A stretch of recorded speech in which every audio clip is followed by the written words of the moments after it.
EV's fine for the rich, That's right. not so good for the working class. One of the things they think that they owe their family members is to make sure that they are removed from the electoral roll. Mm-hmm. If America gets involved, it's actually going to, I think, make things worse. Mm.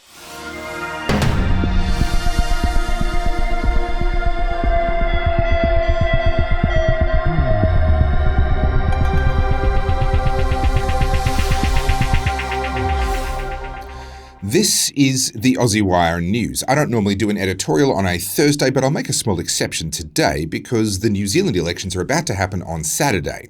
Yes, the very same day as the voice referendum here in Australia. And elections in New Zealand are a particularly high-stakes affair. This is because New Zealand has a federal government made up of one house, the House of Representatives, or what Australians would call the lower house, but in New Zealand, there is no upper house. There is no Senate or House of Review.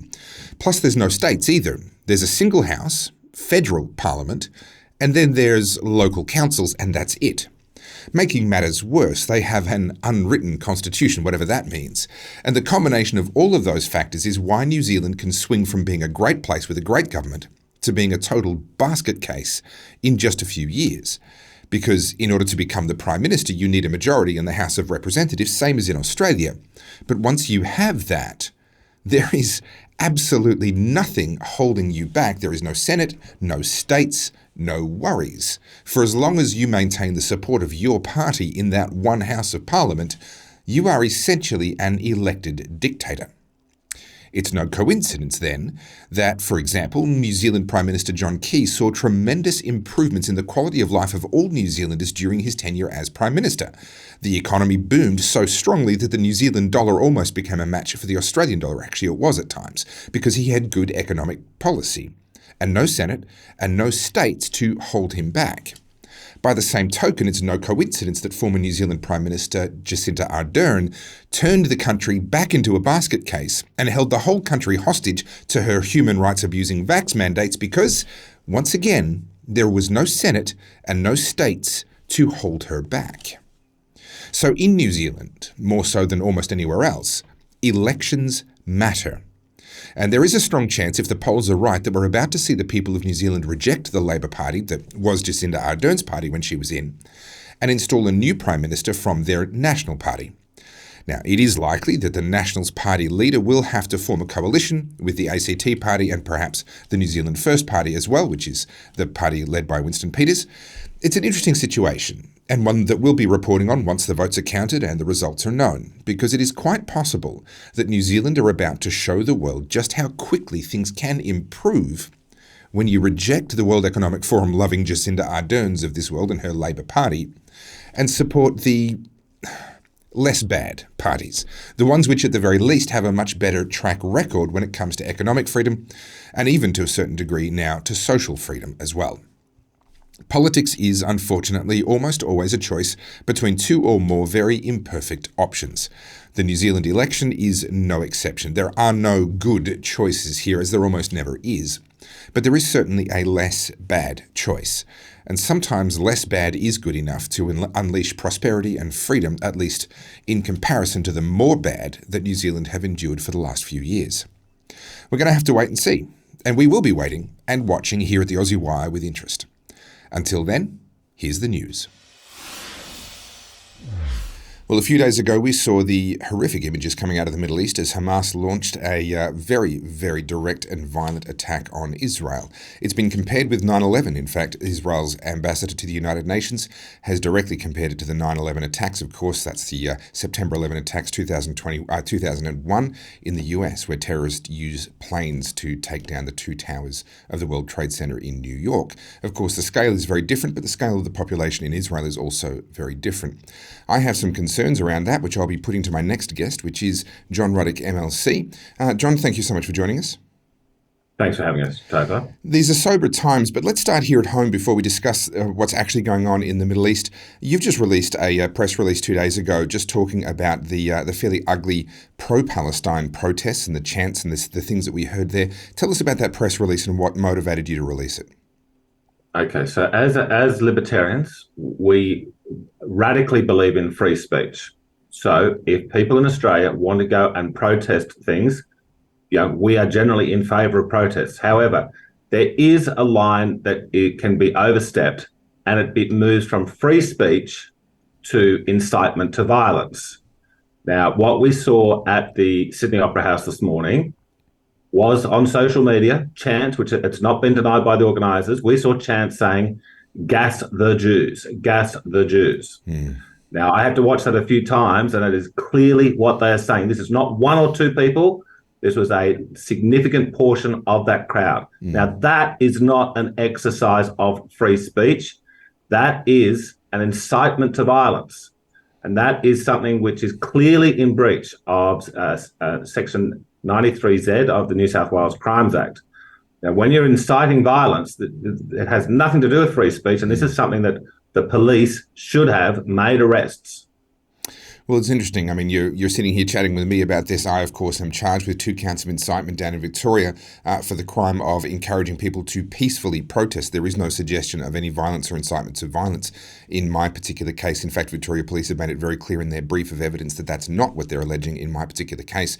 At this point in time, we have seen no evidence from New South Wales, no movement from New South Wales that we're aware of towards any kind of charges against the protest organisers or participants. In fact, the only arrest we saw was the arrest and release of someone who arrived with an Israeli flag. Can we expect any movement soon, do you think? Look, I've got some encouraging news, Topher. I've just come back from question time, and I asked the Minister for Police, what's happening with this incitement to violence. And look, I think that there has been a pretty significant public backlash here, and it's been felt in the Parliament today. The Minister for Police did announce that the police have set up an inquiry, and they are asking people to come forward if they identify individuals which were using those particularly obnoxious chants. So that is encouraging. Now that it was all on social media, so with a little bit of effort, I'm sure that they can find the people. Of course, what's different in your case is the police, when you were not inciting violence, you were exercising your right to free speech. They pushed that envelope as far as they could to try and get you. And on this occasion, they certainly appear to be pushing the envelope the other way. But it does look as though there has been such an outcry that the police have formally set up an inquiry to try and identify these people. I would say, Topher, this has been, I've never seen so much public support for Israel as I have seen since the weekend. Not just in Australia, but all around the world. When these things have flared up in the past, there have been elements in the West. Often the dominant position in the Western media has been to be critical of Israel. On this occasion, that there is, I can't remember a time when there has been so much unity in support of the victim in this case, Israel. It is quite astonishing. I was just looking at images online of the Brandenburg Gate being lit up in the Jewish flag, the Israeli flag, the Flinders Street Station down in Melbourne, my old hometown, the Eiffel Tower, of course, where we saw the Charlie Hebdo attacks in response to a cartoon mocking Muhammad. They're now coming out very clearly in support of Israel in this particular conflict. I have to agree with you. I've not seen that either. But turning our attention now to what is happening in Israel itself, we can simultaneously condemn outright what's been done and yet still want to have a conversation about what's the appropriate response. And that's what I'd like to do, if I may. The attack has been compared by the Israeli foreign minister, the Israeli ambassador to the UN, as being Israel's 9/11, as I opened this segment with. Now, that, of course, brings up some very concerning thoughts in my mind, because in the aftermath of the actual 9/11, 2001, in the US, we saw the invasion of Iraq, we saw the invasion of Afghanistan, which turned into a forever war, a 20-year war, where fathers and sons were invited to both go over there and die in the same war. And then in the end, what we saw was literally the day that America pulled out, the very enemy that they were supposed to be putting on the run were now running the country that they had spent 20 years of blood and treasure trying to overcome. Do you have some concerns about the reaction here spiralling out of control? Should we be talking about Iran in the way that I'm hearing some people on Sky News and other places talking about potentially even going into Iran and putting an end to that regime? I have faith in the Israeli government and their Prime Minister, Benjamin Netanyahu, to do the right thing. You and I did have a similar trajectory after 9/11, where I was gung-ho about the Democracy Project.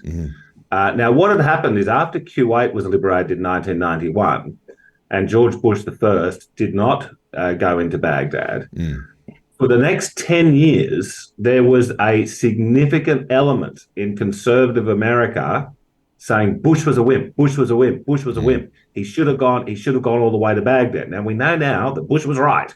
Bush the first, at least. Yes. Then 9/11 came along, and that element, which had been, endlessly saying that Bush was a wimp, they used 9/11 to say, oh, let's go and do what we should have done in 91, okay? And that turned into a disaster, rivers of blood.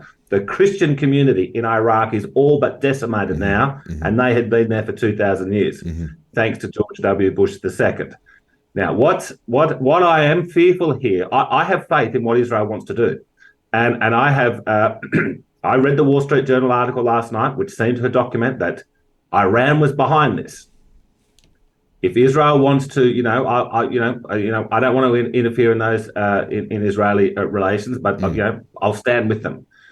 The concern I do have is that America gets involved in this. America's got I think a lot of people in the Middle East will be sympathetic to Israel today. Sure. If America gets involved, which, I know that people like Nikki Haley are saying, let's go in there and, clean them all out. If America gets involved, it's actually going to, I think, make things worse. Because they've had 4 bad Middle Eastern wars on the trot. Let's not make it a 5th. The Israeli army is very, very powerful. They've got a lot of nuclear bombs if it gets to that point, which we hope it doesn't. Now, the Americans have moved a massive aircraft carrier off the coast of Israel. Now, look, as long as it's just there as a presence, I suppose that's okay. But I think that Israel should say, we've got this, America, and we certainly don't want American troops involved in this situation. Certainly not. I tend to agree with that perspective. I think Israel has broad international support and a very deep remit to retaliate. But obviously, if we start to see atrocities going the other way, if we were to start to see the indiscriminate targeting of civilians, which of course IDF are very careful not to do historically, although there have been some exceptions, but historically their focus has been on not doing that. And we hope that continues. And for as long as that continues, I think they'll enjoy support. But you're absolutely right. At the minute the US gets involved, of course, people's attitudes in the Middle East are going to harden. Look, these are very interesting times, as that classic Chinese curse says. May you live in interesting times. They don't mean it nicely when they say that to you. We live in interesting times. John Ruddick, MLC, thank you so much for joining us on the Aussie Wire. Perfect. Thanks for having us, Topher. Well, I don't know about you, but I'm looking forward to not having to talk about The Voice anymore. Thankfully, finally, we're just 2 days away from the vote taking place. Yes, there'll be some debrief. There'll be one side crying and one side celebrating. There'll be all of that going on. But hopefully, within a week or two, it'll be all over, including the shouting, and we can all just move on. However, there are some interesting things happening that we do need to keep an eye on. A lot of people are upset with the AEC for a variety of reasons, and I've copped some flack for actually defending them in the past. I don't think they're perfect. I think they've gotten some things very wrong. But overall, I actually think that our electoral system and the AEC as a body are better than what most countries have. But that doesn't mean that we can turn a blind eye to those moments where we do see things that perhaps aren't quite right. My next guest, Dylan, has seen something that is not quite right, and he brought it to my attention, and I'm very, very glad he did. I've brought him onto the Aussie Wire today to update all of us about it. Dylan Oakley from Freedom Has a Voice, thank you so much for coming on the Aussie Wire. Thanks so much for inviting me on, Topher, and helping to get word out about this. Well, you're a fellow practitioner of the alternative media, the new media. You've relatively recently gotten involved in all of that, and you must be having an impact somewhere because people are coming to you with stories like this one. Share with us this story. What was brought to you? Yeah, well, Topher, it's like yourself, we get given a lot of stories, a lot of leads, if you like, of things happening. And when I read this one the other morning, it was a Saturday morning, about to take my son down to the soccer field, and I read it and I thought, no, this is newsworthy and Australians need to know this is happening. The first thing I wanted to do it was through a mutual friend. She said her elderly friend, 73 years old, had this experience. This is what happened. And the first thing I like to do, Topher, as you're fully aware, is make sure that this person, Elaine, was willing to go on the record, go public, show her face and tell her story. When I confirmed that, I dropped everything that day and got the word out. And as you know, it took a bit of time to edit it and get the word out and contact, the senators I thought may be able to assist in this so that we can bring public attention. This is just another, as we'll describe, just another devious, underhanded tactic. It's disgraceful, really. So tell us the story. I'll tell you the story. So when I sat with Elaine, she described what happened. She went to visit her elderly husband out of a nursing home in southeast Queensland in the Logan area. And when she visited him, she was unaware this would be happening, but she noticed that there was all these purple balloons being set up. The AEC arrived, the Australian Electoral Commission. They had a big yes sign, and she realised pretty quickly that they were organising a collection of votes at the nursing home. Now, she was a bit surprised by this because she thought, oh, the vote's on the 14th of October. Then she clicked that it's a pre-polling kind of situation. But what was disturbing about the whole experience is that her husband has dementia, Topher, and a lot of those patients that were there that day have dementia. And the AEC went up to each one of these patients, took them in the wheelchair and said, it's time to vote now. Took them into this, the arts and craft room. And the only sign and the first sign that they see as they were wheeled in was one of these big yes vote or vote yes signs in the same branding, purple branded colour of purple that we've become aware of through the work of independent media. That, is very confusing for the average person, let alone for someone who's suffering from the terrible condition of dementia. They wheeled them into this room. She's not quite sure what happened when they went in there, but what she does know is that there were no family members present. And as Elaine had described to me, she just happened to be there for another event that was going on. There was a little Christian church service happening in the next room, and that's why she went to see her husband and take him to that. And this was happening. It was never put on that they give the family members of patients in there a planner, of the events coming up so that they can be aware and they can join it. This was never, no one was advised about this one. So all of these patients that she witnessed being taken in to vote, many of them suffering with dementia, did not even have a family member there to make sure that they were able to make an informed decision. And as somebody who, Topher, Elaine has 30 years experience in the hospital system as a teacher trainer, she has dementia qualifications, and she said there is no way they are in a capacity to be able to make a decision around the changing of the Constitution on this important matter. Now, there's a couple of threads I want to tug at here before we talk about where this has gone and who's got this story and what's being done about it already, because you've done great work bringing it to the attention of some senators. We'll get to that in a second. I want to tug on a couple of threads here. You said that Elaine described the purple branded yes sign having been brought in. Were there people from the Yes campaign there, or was this actually brought in by the AEC staff who were setting up the booth? Do we know that? Yeah, her understanding, it was just the AEC representatives. If it was the Yes campaign, that would be another level altogether. But her understanding was the AEC representatives. But why would they have a yes sign with them?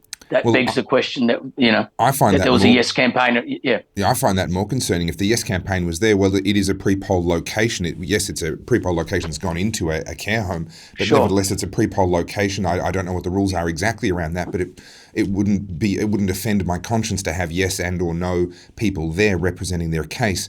But if the AEC were the only ones there and there was no representative of the yes campaign, then them having that sign and carrying that sign into that location, in my understanding, would be a clear violation of the impartiality of the AEC and ought to lead to some people losing their jobs. That's a thread that I think is worth pulling on further, Dylan. If you'd be able to see what we can learn about that and perhaps come back on in coming weeks as we get to know more. The other thread that I want to discuss with you is, what are Elaine's thoughts? Excuse me. There's a very tricky situation here where people's mental capacity obviously affects their ability to make decisions on everything in life, including voting. And we should be very, very slow to take away someone's right to vote. What are the rules? Has Elaine had any discussion with you around the point at which people might not be able to vote? She has. So let's give some background here. When her husband went into the nursing home in February, Elaine was required to answer some questions both with the nursing home and with Centrelink around his voting capacity. Right. And on both of those forms, she indicated he was not able to vote in a coherent way. A lot of dementia patients who find themselves in a nursing home, God bless them, don't even know what day of the week it is, Topher. They can do something like vote on this voice referendum, and half an hour later you ask them, what did you vote on? They say vote. What do you mean vote? They don't even recall that they did it. So the capacities can be very, very limited around this kind of thing. They're in full care. They can't make any decisions themselves. If they leave the facility in any way, an alarm goes off. So, I mean, they are the kind of people that you would not expect to be exercising a vote in these situations. And a lot of people, family members, I'm noting as I'm reading through social media comments and people coming forth and talking about their own stories, one of the things they think that they owe their family members is to make sure that they are removed from the electoral roll, because they feel it's not right that they should be pressured or put into a situation where to vote without that capacity. You're right, the vote is a very important part of our democracy, but it's got to be done in a way that you can understand what you're doing. And so to go back to what I was saying, so in February when she put him into that care, she filled out the necessary forms and said he wasn't to vote.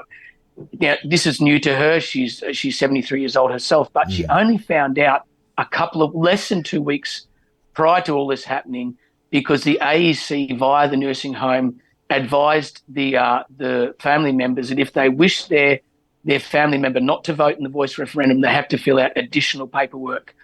Right. And that needed a doctor's certification as well to agree that the person was incapacitated. Now, the problem with that is that she jumped on that straight away, of course. She went and got the doctor's certificate, did the statutory declaration, everything that was required, and she was informed that it would take 2 months to process this. So they said to her, essentially, he will need to vote in this referendum, but in the next election he'd be excused. That's extraordinary.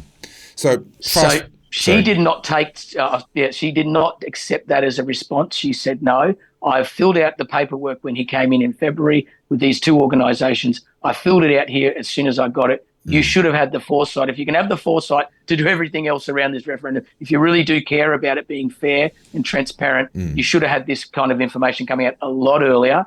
She said, I've done everything I need to do.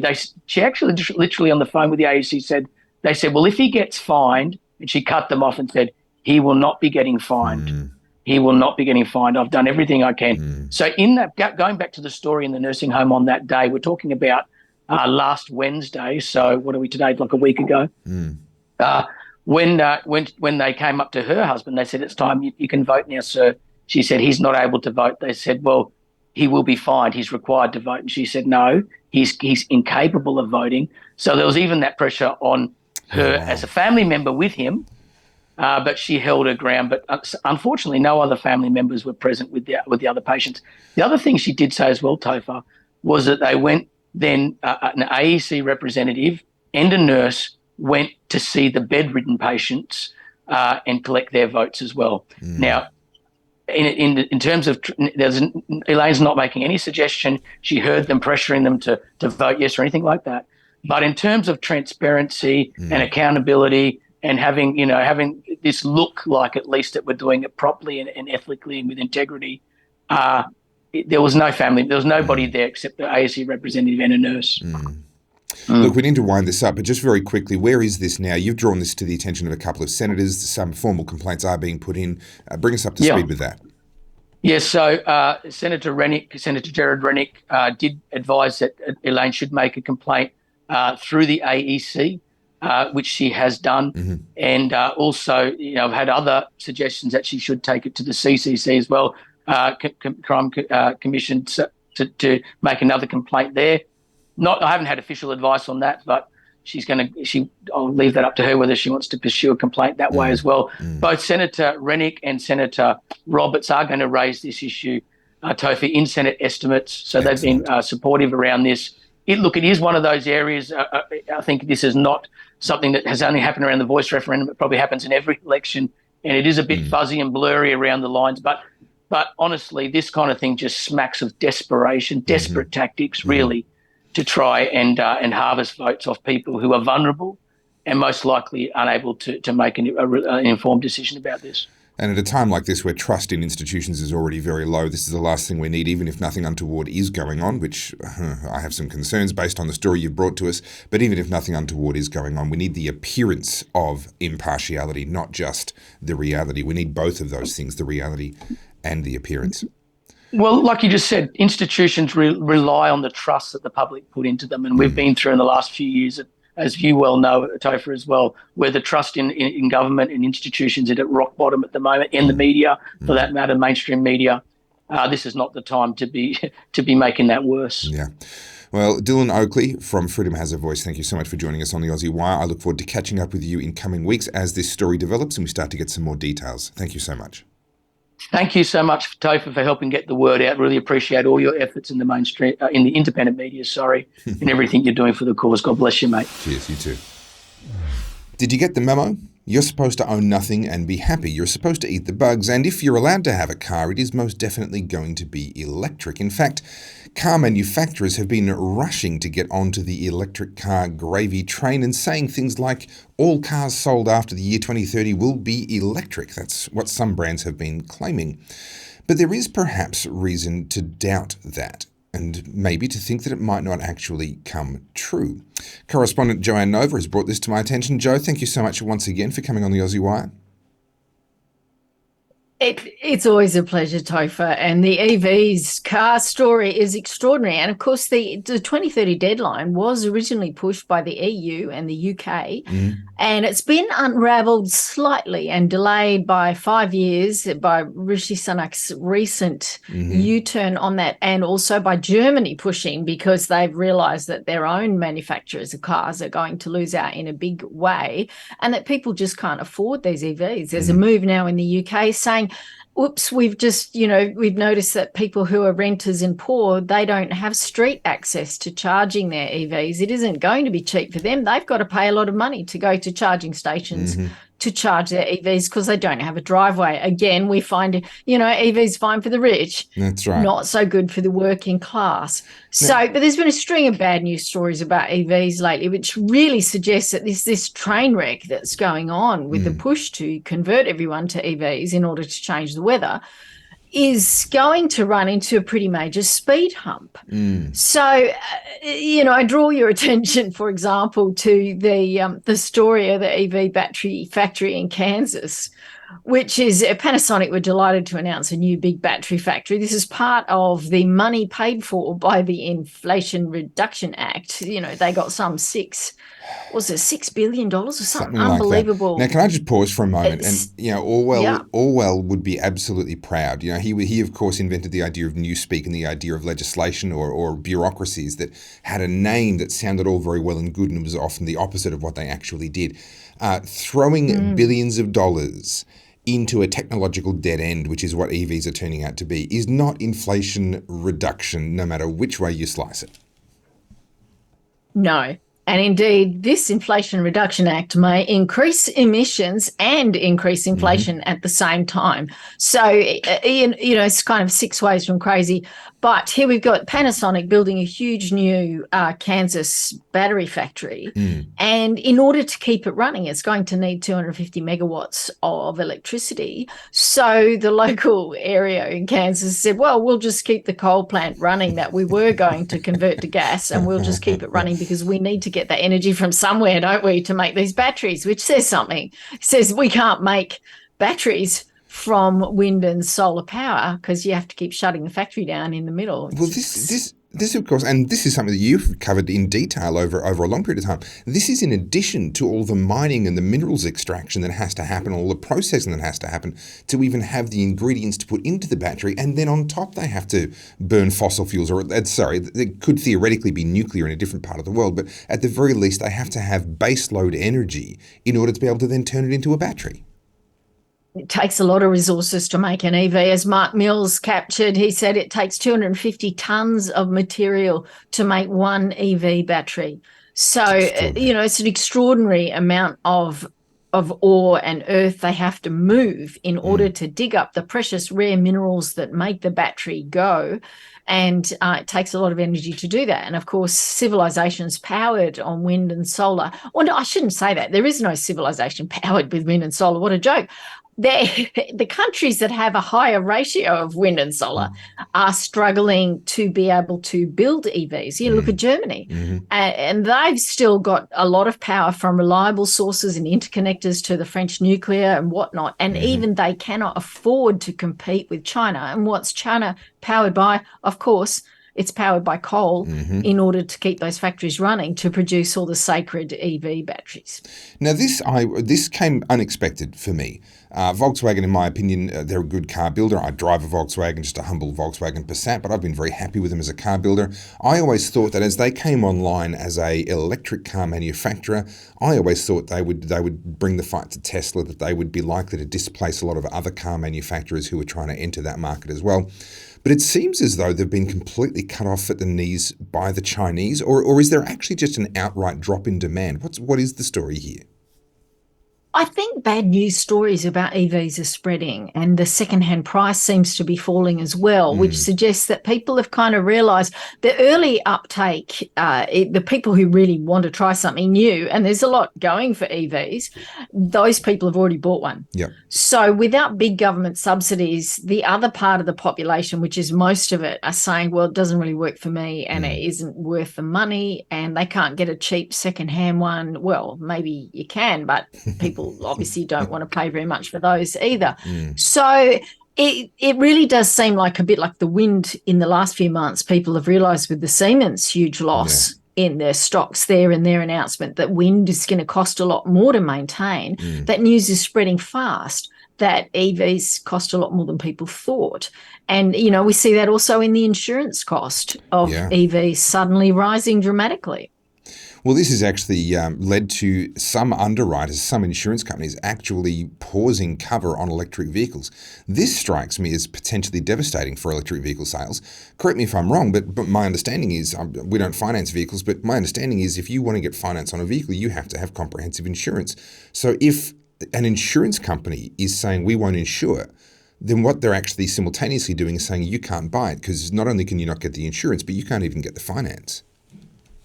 And this is extraordinary, but we have, and this is not all insurers, but it seems that those who are still left insuring EVs have put their prices up by a lot. I mean, they're talking about £5,000 for a year's insurance. I think that's an extraordinary cost to have to find to cover the cost of running your EV. And so one gentleman was shocked when he bought a EV a year ago, and his current insurer just sent him a note saying, sorry, we won't be renewing your insurance. You'll have to go and find someone somewhere else, because they just abandoned him as a customer and said, we're not going to insure you at all. So something has got through in the last year. We saw a few months ago, a big report came out talking about how EVs really need to be social distanced. So they don't, if a battery goes up, it doesn't set the rest of them on fire, as we saw at Sydney Airport, where, you know, one battery took out 5 cars. So the whole idea of distancing these cars, yes, you found the right picture. It makes it so much more expensive to store them. It also, it's hard to find people who can repair them. The parts cost more for an EV to repair, and they have to write off brand new EVs sometimes completely, because they don't know how to test them to be sure that the battery isn't going to spontaneously burst into flames after a scratch in 3 weeks' time. And so we will solve some of those problems, but we won't solve all of them. So there's something really inherently not good about the way EV cars are working at the moment, especially when insurance is being abandoned. And costs are rising in it. You can see there'll be a lot of people who were thinking of buying an EV who'll be going, surely, maybe not. Well, look, I'm one of those people. I'm a bit of a sucker for the way that EVs drive. I love the instantaneous throttle response. I've driven a few of them. I love the low center of gravity. I love the way they drive. I love how quiet they are. And rewind 3 or 4 years, I would have happily had an EV as a second car. But with what I've seen over the last 3 or 4 years, I'm now a hard no. We're not going electric in my family. I think it's environmental vandalism. I think it's financially irresponsible, and I just don't think it's. I want to have that ticking time bomb sitting in my garage underneath my house. I think there's a lot of people. You're quite right. And think about an apartment building. Who wants to have an EV charging in the basement? Yeah. Yeah, no, that's a potential disaster absolutely waiting to happen. But it then begs the question, because so much has been thrown at this, and we now have so many of them driving around, all the Chinese ones, but also a lot of Teslas have been sold into Australia. We've now got these big batteries being built out there, a sort of grid scale, hardening of the grid and this sort of thing. If this proves to be a dead end, and let's not forget, early electric cars were first invented over 100 years ago. There's a reason why they ended and the internal combustion engine took over for 100 years and has now enjoyed 100 years of development since then. Yes, batteries have gotten better, electric cars have gotten a lot better, but clearly there are issues that we haven't resolved. If we get to the point where we're sitting there going, actually, this was a mistake, undoing this mistake is going to be prohibitively expensive. Indeed, very much so. And I don't know if you heard the story recently of the poor MG owner who ended up being kidnapped by his own car. And in a sense, this is more about the software rather than the fact that it was an EV. But still, going electric for a motor vehicle, this is about freedom. It's about the ability to control your own car, and he couldn't. And this poor man, Brian Morrison, ended up in a car which was pretty new, being driven at 30 miles an hour in England, luckily at 10:30 at night. But he couldn't brake. He was left with steering. So this was not an auto drive car going out of control. This was an EV that simply had a software flaw of some sort. That meant he couldn't switch it off, couldn't turn it off, couldn't brake. And so he ended up calling police, getting surrounded by 3 cars, and they managed to brake it and stop it. But my question is, how would we know if he had been driving in peak hour traffic and gone through a red light and been killed before he had time to phone anyone? How would we know that a software glitch killed him? How many EV accidents have already possibly happened? And the accident investigation squad said, well, they drove through a red light, or they drove off a bridge, or they drove into a tree. And we won't know that it was a software thing unless somebody was looking. Well, thank you so much, Joe Nova, for that absolute nightmare material. Because cheerful, isn't it? But let me tell you, those insurance companies will be asking, I presume, insurance companies who are liable for those cars that hit trees and drove off bridges. They will now start asking accident squads, look, can you check the software on that car, look at the black box and find out whether the car misbehaved? Because presumably they won't be liable. The car manufacturer will be liable in that case. So that's only going to push insurance costs up, but it may uncover other accidents which we didn't know about were due to software glitches.